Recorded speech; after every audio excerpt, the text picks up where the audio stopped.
گستاخانہ حملے کیے جا رہے ہیں. کیا سمجھتے ہیں یہ سب اتفاقیہ ہے؟ نہیں میرے پیارے، اتفاقت نہیں، یہ سب ایک پروگرام کا حصہ ہے.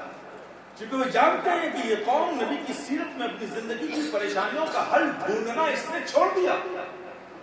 یہ بھی ہماری طرح دنیا کو دیکھ کر اپنے مسائل کا حل نکالنے کی کوشش کر رہی ہے، اس کا فائدہ اٹھا رہے ہیں. آپ نے جگہ دی ہے، یہ ٹویسٹ کرتے ہیں آپ کو، یہ چھیڑ رہے ہیں آپ کو کہ نبی کی شان میں گستاخی کرو. یہ قوم جذباتی ہے، بھڑک جائے گی، ہاتھوں میں پتھر لے کر سڑکوں پہ آ جائے گی، اور ہم دنیا میں اس کی ایک ایسی دہشت ناک قوم کی امیج بنا دیں گے کہ یہ مسلمان قوم بڑی دہشت ناک قوم ہے. دیکھو ہر بات میں ڈھیلے لے کر سڑک پر آ جاتی ہے. یہ پالیسی ہے، یہ چاہتے ہیں. یہ مسلمانوں کی وہ جو عبد السلامتی کا پیکر ہوتا تھا مسلمان، آج اس کو دہشت گرد کی امیج بنانے کی ساری دنیا کوششیں کر رہی ہے، اور کسی حد تک وہ کامیاب بھی ہو رہے ہیں. اس لیے کہ آپ نے ان مشکلوں کا حل نبی کی سیرت میں، نبی کی زندگی میں ڈھونڈنے کی کوشش کی. مجھے بتائیے، اسٹون تھروئنگ، یہ پتھر چلانا اور پتھر مارنا نبی کی کس زندگی میں ہے؟ نبی کی کس زندگی میں ہے؟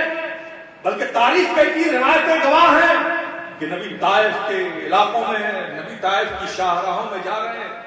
طائف کے ان گستاخوں نے، دشمنوں نے بچوں کو شہ دیا، ان کے ہاتھوں میں پتھر دیا کہ یہ جو جا رہے ہیں ان کے ساتھ جو لوگ جا رہے ہیں ان پر تم اسٹون تھروئنگ کرو. ان بچوں نے نبی کے اوپر پتھر پھینکے. جب پتھر نبی کی طرف آنے لگے تو صحابہ حصار بنا کر چاروں طرف نبی کے کھڑے ہو گئے، اور ہر نبی کی طرف پتھر آنے والے کو صحابہ اپنے جسموں پر لیتے رہے، گھائل ہوتے رہے. لیکن تاریخ کا یہ ایک روشن پہلو ہے، ثابت ہے، کوئی اس کو جھٹلا نہیں سکتا کہ لوگوں نے پتھر پھینکے، صحابہ نے اپنے جسموں پر لیا، گھائل ہوئے، لیکن کسی ایک صحابی نے بھی اس گرے ہوئے پتھر کو اٹھا کر ان بچوں کی طرف نہیں پھینکا. یہ ہے ہماری شناخت، یہ ہے ہماری پہچان. کیا ہم ایسی کوئی وصف، ایسا کوئی رنگ، ایسا کوئی عمل ہم اپنی زندگی میں آج محسوس کرتے ہیں؟ نہیں، اس لیے کہ ہم نبی کی سیرت کی طرف پلٹتے ہی نہیں، نبی کی زندگی میں دیکھتے ہی نہیں. یہ کہتے ہیں دہشت گرد کہتے ہیں. ارے ان کی بکواسوں سے کیا فرق پڑے گا؟ یہ کیوں کہتے ہیں؟ نبی کی شان میں گستاخیاں کیوں کرتے ہیں؟ صرف اس لیے کہتے ہیں کہ تمہاری جو محبتیں، تمہارے دلوں میں جو نبی کا احترام ہے، جو محبتیں، عظمتیں، اس میں کمزوری پیدا ہو جائے، اور تم کو اس دنیا کی بھیڑ میں تمہاری شناخت کو ختم کر دیا جائے. یہ ان کی کوششیں ہیں. تو اس کے جواب میں آپ کی کوشش کیا ہونی چاہیے؟ سڑکوں پہ نکل کر احتجاج؟ نو. یہ تم کو تمہارے نبی سے دور کرنا چاہتے ہیں؟ تو جواب یہ ہونا چاہیے کہ اپنے نبی سے اپنے محبت کے رشتے کو اور مضبوط کرو. یہ کہتے ہیں نبی کے حوالے سے کہتے ہیں، دہشت گردی کی بات کرتے ہیں. ان کی بکواسوں سے کیا فائدہ، کیا اثر ہوگا میرے پیارے؟ اور کرو. میں ایک مثال دیتا ہوں. میرا ایک مرید تھا بمبئی میں، گاڑی لے کر آیا کمپنی سے، نئی گاڑی میں موجود تھا. اس کو خبر ملی، سیدھے شو روم سے میرے پاس آ گیا جہاں میں ٹھہرا ہوا تھا. اس نے کہا کہ حضرت نئی گاڑی لی ہے، آپ میری قسمت سے یہاں موجود ہے، تو میں چاہتا ہوں کہ 5 منٹ بس بیٹھ گیا، میں ایک شارٹ راؤنڈ لگا کے آپ کو لا کے یہاں چھوڑ دوں گا. میں چاہتا ہوں کہ میری گاڑی میں پہلے آ گیا. اب اس کی بیان کرنے کا انداز اور محبت کا معاملہ ایسا تھا کہ میں انکار نہیں کر سکتا. میں نے کہا چلو ٹھیک ہے، ایک شارٹ راؤنڈ لگاتے ہیں، آ جاتے ہیں. اس نے مجھے گاڑی میں بٹھایا، گھمایا، لا کے وہاں چھوڑ دیا. جب میں گاڑی سے اترا تو اس نے کہا کہ حضرت یہ ٹویوٹا کار کیسی لگی آپ کو؟ پوچھا اس نے. ہم نے کہا ہاں ماشاءاللہ تمہاری ٹرک بہت اچھی ہے. کہا حضور یہ ٹرک نہیں، یہ تو کار ہے. ہم نے کہا تم صحیح کہتے ہو، تمہاری ٹرک بہت اچھی ہے. کہا حضور یہ کمپنی نے ٹویوٹا کار ہے، دیکھیے اس کے یہ کاغذات ہیں، جس سے لیٹر ہے، جس کا مینول بک ہے، سب میں یہ کار ہے، آپ ٹرک کہہ رہے. ہم نے کہا تم صحیح ہے، تم بالکل صحیح کہتے ہو، لیکن تمہاری ٹرک بہت اچھی ہے. اس نے کہا حضور دیکھیے RTO کا پیپر ہے، رجسٹریشن ہم نے کرایا، اس میں بھی کار لکھی ہوئی ہے، آپ ٹرک کہہ رہے ہیں. ہم نے کہا تم صحیح کہتے ہو، تمہاری ٹرک بہت اچھی ہے. وہ حیرت زدہ ہو گیا کہ حضرت کو ہو کیا گیا ہے. دیکھ بھی رہے ہیں، میں کاغذات بھی دکھا رہا ہوں، لیکن یہ بار بار کہہ رہے ہیں کہ ٹرک بہت اچھی ہے، ٹرک بہت اچھی ہے، ٹرک بہت اچھی ہے.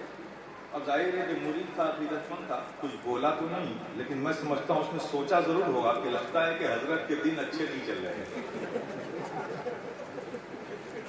وہ گاڑی میں بیٹھ گیا، چلا گیا، سلام کیا، چلا گیا۔ جب وہ چلا گیا تو میں مسکرایا، پھر میں مسکرایا اور اپنے آپ سے میں نے کہا محمود دیکھو،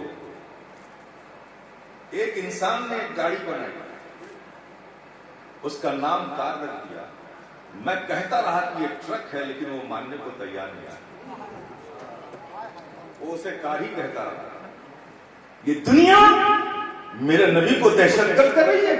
ارے جس بنانے والے نے اس نبی کو جب رحمت للعالمین کہہ دیا ہے تو زمانہ کچھ بھی کہتا رہے، وہ رحمت للعالمین۔ نعرے تکبیر، نعرے رسالت، پیغمبر اسلام، مذہب اسلام، عظمت رحمت للعالمین، سرکار مدینہ کانفرنس، حضور صاحب سجادہ۔ دنیا کی بکواسوں کی فکر مت کرو، کیا مثال ہے، دنیا کی بکواسوں کی فکر مت کرو، کوشش کرو کہ اپنی زندگی میں حسن نبی کے کردار و عمل سنتوں سے پیدا کرنے کی کوشش کرو۔ یہ ہر دشمن کا جواب ہے۔ تمہاری مسجدیں اگر صرف ایک صف ہیں، یہ دشمنوں نے تمہیں چھیڑا ہے، تمہیں جواب دو کہ ہم سوئے ہوئے تھے، تمہاری ان سازشوں نے ہمیں جگا دیا، آؤ تم ہمیں ہمارے نبی سے دور کرتے ہو۔ ارے ہمارے نبی نے فرمایا ہے کہ نماز ہمارے آنکھوں کی ٹھنڈک ہے، اب ہم بیدار ہو گئے ہیں۔ دیکھو ہمارے محلے کا بچہ مسجد میں آ کر سجدے کر کر اپنے آقا کی آنکھوں کو ٹھنڈک پہنچا رہا ہے۔ جواب دینا ہے تو یہ غلامی کا صحیح حق ادا کرو۔ یہ نعروں سے جواب نہیں ہوتا، اسٹون تھروئنگ سے جواب نہیں بنے گا۔ اور میرے پیارے، ضرورت ہے اس وقت، ضرورت ہے کہ اپنے اعمال کی اصلاح کرو، سچے نبی کے غلام بنو، نعروں سے کچھ نہیں ہوتا۔ مولا علی سے محبت ہے تو دین سے محبت اپنے سینوں میں پیدا کرو، حسین سے محبت ہے تو دین کی وفاداری کا عزم کرو، عزم پہم رکھو، یہی تمہاری غلامی کا حق ہوگا۔ دین سے دور رہو، اہل بیت سے محبت کا دعویٰ کرو۔ کس اہل بیت کی محبت کو ایسی محبت قبول ہوگی؟ ہم نے کبھی گھر نہیں چھوڑا دنیا کے لیے، نہ ہمارے جد نے چھوڑا تھا، نہ ان کی اولادیں آج چھوڑ رہی ہیں۔ میں گھروں سے نکلتا ہوں، سفر کی صعوبت برداشت کرتا ہوں، بحمدی تعالیٰ میرا رب جانتا ہے، اپنی کسی ضرورت کے لیے نہیں، اس کے لیے تو میرے مخدوم کی چوکھٹ کافی ہے، کسی دین کے لیے نکلتا ہوں۔ اور آپ کو بھی یہ دعوت دیتا ہوں، اہل بیت سے سچی محبت کا تقاضا یہ ہے کہ دین سے سچی محبت کرو، دین کے احکام پر عمل کرو، دین کو اپنی زندگی کا حصہ بنا لو، دین کی عظمتوں کے لیے ہر وقت تیار رہو، دین کے تقدس کو اپنے عمل سے پامال مت کرو، بلکہ اپنے عمل سے اس کے تقدس کو سجاؤ۔ یہ کرو، شروعات کرو، نمازوں سے شروعات کرو۔ اب کوئی اشرفی ہو اور اس نے اپنی زندگی کو نماز سے دور کر رکھا ہے، اس بات کی اشرفیت ہے بھائی۔ مخدوم زمنہ کی زندگی تو یہ رہی کہ مسافر رہے، جہانگیر ہے نا، ساری دنیا کی سیر کرتے رہے، لیکن ایک مخصوص چیز جو ان کی زندگی میں نظر آتی ہے کہ ساری دنیا کی زندگی بھر سفر میں رہے، سیر کرتے رہے، لیکن کبھی جمعہ بھی نہیں چھوڑا۔ حالانکہ مسافر پر جمعہ واجب نہیں ہے، لیکن مخدوم پاک سفر کا اہتمام یہ کرتے تھے کہ سفر میں ہوتے ہوئے بھی کبھی جمعہ تک نہیں چھوڑی۔ اب اشرفی 5 وقت کی نماز چھوڑ بیٹھے۔ میرے پیارے، ہمت کرو۔ اور آج جو برائی کا ماحول ہے نا، ہم سمجھتے ہیں، ہم ایک طرفہ بات نہیں کرتے۔ لوگ پہلے کہتے تھے کہ بچوں کو باہر نکلنے سے روکو ورنہ بچے بگڑ جائیں گے۔ آج تو اور نازک وقت ہے. اب بچوں کو بگڑنے کے لیے باہر نکلنے کی ضرورت نہیں, اب تو اپنے کمرے میں بگڑ رہے ہیں. اور بگڑنے کا سامان خرید کر دیا کس نے ہے؟ باپ نے دیا ہے. اور جب وہ بگڑ جاتا تو کہتے ہیں دعا کیجیے میرا بچہ بگڑ گیا. ارے بگاڑا بھی تمہیں نے, دعا ہم سے کروا رہے ہو. ان چھوٹے چھوٹے بچوں کو ملٹی میڈیا موبائل دینے کی ضرورت کیا ہے؟ کون سا کارنامہ کرنے والے ہیں وہ؟ غلط قدم تو آپ نے اٹھایا. ایسے ماحول میں جہاں بگڑنے کے لیے باہر نکلنے کی ضرورت نہیں, بگڑنے کے سارے سامان تنہائیوں میں, اس کے کمرے میں, اس کے گھر میں موجود ہے. کیسے بچاؤ گے ان برائیوں سے اپنے آپ کو اور اپنے بچوں کو؟ صرف ارادے کی بنیاد پر ارادہ کرو کہ بچ جاؤ گے. میں اس فریب میں آنے والا نہیں ہوں. آج کے ہمارے اور آپ کے ارادوں میں اتنی طاقت نہیں کہ ارادہ کریں گے کل سے سب نیک ہو جائیں گے. صبح ہوگی پھر وہی دنیا ہوگی, دنیا کا ماحول ہوگا, رات گئی بات گئی. یہ ہماری زندگی کا معمول ہے. لیکن ہاں تم بچ سکتے ہو اور اپنے کو بچا سکتے ہو. ایک تمہاری قوت ارادے کی. مومن کے ارادے میں قوت ہوتی ہے, اس کے عہد کی ایک قوت ہوتی ہے, اس کے ارادے کی ایک قوت ہوتی ہے. ایک قوت یہ, اور اس قوت کے ساتھ ایک قوت اور ملا. جب دو قوتیں اکٹھا ہو جائیں تو یقیناً تم برائیوں سے بچتے ہوئے نظر آؤ گے. ایک قوت تمہارے ارادے کی قوت, اور ایک قوت وہ جس کا ذکر رب فرما رہا ہے, ان الصلاۃ تنہی عن الفحشاء والمنکر. یہ نماز برائیوں اور بے حیائیوں سے بچاتی ہے. جس میں قوت ہے نا, بچانے کی قوت ہے نا, اور انہی برائیوں سے تو بچنا ہے آپ کو. تو میرے پیارے نماز پڑھنا شروع کرو. یہ قوت ادھر سے لے لو اور اپنے ارادے کی قوت ادھر سے لے لو. جب یہ دو قوتیں شامل ہو جائیں گی تو انشاءاللہ مولا تعالیٰ رب کے فضل سے تم برائیوں سے بچتے ہوئے نظر آؤ گے. ورنہ ایسے ارادے کرتے رہیے. میرے پیارے نماز فرض ہے, یہ تو کرنا ہی ہے. لوگوں نے آج تک کیا بنا رکھا ہے؟ نماز کو تقوی کا معیار بنا دیا. 5 وقت کی کوئی نماز پڑھنے لگے تو ہم سمجھتے ہیں بس یہ ولی ہے. ارے یہ تو فرض ہے, سب کو کرنا ہے بھائی. یہ رکشے والے کو بھی کرنا ہے, ٹھیلے والے کو بھی کرنا ہے, عالم کو بھی کرنا ہے, مفتی صاحب کو بھی کرنا ہے, پیر صاحب کو بھی کرنا ہے. یہ تو سب پر فرض ہے, سب کو کرنا ہے. اس سے تو کوئی چھٹکارا ہے ہی نہیں. اب اس سے آگے کی بات کرو نا. اس سے آگے کیا کرتے ہو؟ تہجد پڑھتے ہو کیا؟ اشراق پڑھتے ہو کیا؟ چاش پڑھتے ہو کیا؟ نوافل پڑھتے ہو کیا؟ لیکن یہی نہیں ہو رہا ہے تو آگے کا کیا سوچیں گے؟ جو فرض ہے ہم اسے بھول بیٹھے ہیں, تو آگے جو چیزیں ہمیں ہمارے مراتب کو بلند کرواتی اس کی تو بات ہی نہیں ہے. تو میرے پیارے, یہ تمہاری ضرورت ہے, ضرورت. آج دنیا میں دیکھو, عملی طور پر, فکری طور پر کتنے گناہ ہم سے ہو رہے ہیں, کتنے گناہ ہو رہے ہیں.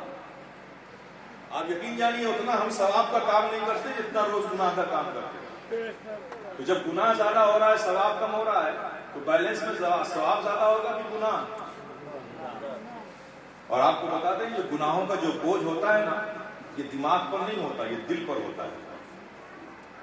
یہ دلوں کو مردہ کرتا ہے, یہ دلوں کی زندگی کو کمزور بناتا ہے. یہ گناہوں کا بوجھ ہے. جب روز بیلنس میں گناہ زیادہ ہوگا تو تمہارے دل کی حالت کیا ہوگی؟ کیا تمہارا دل حساس ہوگا؟ کیا تمہارے سینوں میں رشتوں کی قدر ہوگی؟ کیا بھائی کے دلوں میں بھائی کی محبت ہوگی؟ کیا بیٹے کے دلوں میں باپ کی عزت ہوگی؟ باپ کے دلوں میں بیٹے کی شفقت ہوگی؟ جب دلوں پہ گناہوں کا تسلط ہو جائے گا تو یہ سب چیزیں, یہ حسن جو ہے, یہ سب آہستہ آہستہ ختم ہو جائے گا. اب آپ دیکھ لو معاشرے کا حال. کیا بھائی کو بھائی سے محبت ہے؟ باپ کے دلوں میں بیٹوں کے لیے شفقت ہے؟ اس لیے نہیں ہے کہ تمہارے پاس ثواب کم ہے, گناہ زیادہ ہے, اور گناہ کا اثر قلب پر ہوتا ہے.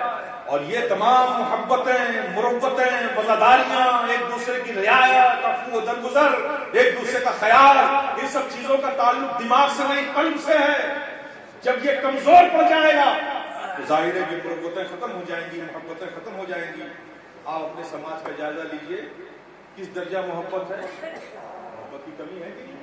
بھائی کو بھائی پر اعتماد نہیں ہے, اس لیے کہ سب کے دل بیمار ہو گئے, اس لیے گناہوں کا بوجھ بہت زیادہ ہے. تو آپ کو گناہوں سے بچنا تو ضروری ہے. آئیے اس تناظر میں آپ دیکھیں نماز کتنی قیمتی نعمت ہے, کتنی قیمتی نعمت ہے. یہ دنیا کے نظارے, اس کی جو چاہت ہے, اس کی جو کشش ہے, پرفریب کشش, یہ دعوت گناہ دے کر ہمیں گناہگار بناتی ہے اور ہمارے بیلنس میں گناہوں کا ڈھیر بنتا چلا جا رہا ہے. اب میرے پیارے آئیے اس تناظر میں دیکھیے کہ نماز کتنی بڑی نعمت ہے. اللہ کے پیارے حبیب صلی اللہ تعالیٰ علیہ وسلم ارشاد فرماتے ہیں کہ جب ایک بندہ نماز کے لیے, میری عبادت کے لیے مسجد میں آتا ہے یا نماز کے لیے کھڑا ہوتا ہے, اس سے پہلے کہ وہ اللہ اکبر کہے, کہنے سے پہلے ارادہ کیا وہ اللہ اکبر کہنا ہی چاہتا ہے کہ رب ایک فرشتے کو حکم دیتا ہے کہ فرشتے جاؤ, یہ میرا بندہ میری بارگاہ میں میری عبادت کے لیے حاضر ہو رہا ہے, جاؤ اس کے تن بھی پاک ہے, وضو کر کے نماز کے لیے اپنے آپ کو لائق بھی بنا لیا, لیکن جو اس کے اندر کی نجاست ہے, جس نے اسے گندا کر رکھا ہے, یہ اسے صاف نہیں کر سکتا. تو فرشتوں جاؤ, اس کے اندر جو گندگی, گناہوں کی جو گندگی ہے, یہ اس سے نکال کر اس سے الگ کر دو. سبحان اللہ, سبحان اللہ. اس کے اندر جو گناہوں کی گندگی ہے, اس سے نکال کر اس سے الگ کر دو. فرشتہ آنے واحد میں آتا ہے, اس کے اندر جتنے گناہ ہوتے ہیں ان سب کو نکال کر اس سے الگ کر دیتا ہے. اسی درمیان وہ کہتا ہے اللہ اکبر. تو ظاہر بھی پاک, باطن بھی پاک, اور اس پاک کی بارگاہ میں وہ حاضر ہو گیا. اس کے گناہ الگ کر دیے گئے. جب وہ نماز سے فارغ ہوتا ہے تو فرشتہ پوچھتا ہے مولا تیرے حکم سے میں نے اس کے گناہ اس سے الگ کیے تھے, اب یہ نماز سے فارغ ہو گیا تو ان گناہوں کا کیا کروں, ان گناہوں کا کیا کروں. تو رب کی رحمت مسکرا پڑتی ہے, ارے فرشتوں جب الگ کر لیا ہے تو الگ ہی رہنے دو, الگ ہی رہنے دو. اب آپ تصور کرو, یہ سعادت, یہ نعمت حاصل کرنے کا موقع اللہ نے 5 وقت آپ کو عطا کیا. اگر اس کی پابندی کر لیں تو گناہ بیلنس میں بچے گا کیا؟ ایک بار ان گناہوں کی شکنجوں سے نکلو میرے پیارے, آسان طریقہ بتا دیا, نماز پڑھنا شروع کر دو, پھر دیکھو تمہاری سوچ کتنی بدل جاتی ہے. جو حسن ہے انسانیت کا, انسانیت کا حسن اس کی مانوتا ہے, اس کی انسانیت ہے, اس کا اخلاق ہے, اس کی محبت ہے, اس کی مروت ہے, اس کی وزرداری ہے, اس کا عفو و درگزر ہے. یہ انسانیت کا حسن ہے جو تم جس سے دور ہو چکے ہو. ایک بار اب گناہوں کی شکنجوں سے اپنے آپ کو آزاد کر کے دیکھو, پھر تمہارے اندر وزرداری بھی نظر آئے گی, عفو و درگزر بھی آئے گا, رشتوں کا خیال و پاش بھی ہوگا, مروتیں بھی ہوں گی, تمہاری زندگی کی ایک نئی شروعات ہوگی. یہ کرو میرے پیارے, یہ کرنا ہی ہوگا تمہیں. اگر تم رات میں بستر پہ لیٹنے کے بعد جو تمہارا ذہن بھٹکتا ہے, کل کے خوف میں تم رات بھر جاگتے ہو, اگر ان سب چیزوں سے تمہیں سکون چاہیے تو اپنی زندگی کو اس پر لاؤ اور عملی طور پر سچے اور پکے نبی کے غلام اور اہل بیت کے غلام بننے کی کوشش کرو. اللہ پاک تم سب کو توفیق عطا فرمائے, عملی طور پر مسلمان بننے کی توفیق عطا فرمائے. وآخر دعوانا الحمدللہ.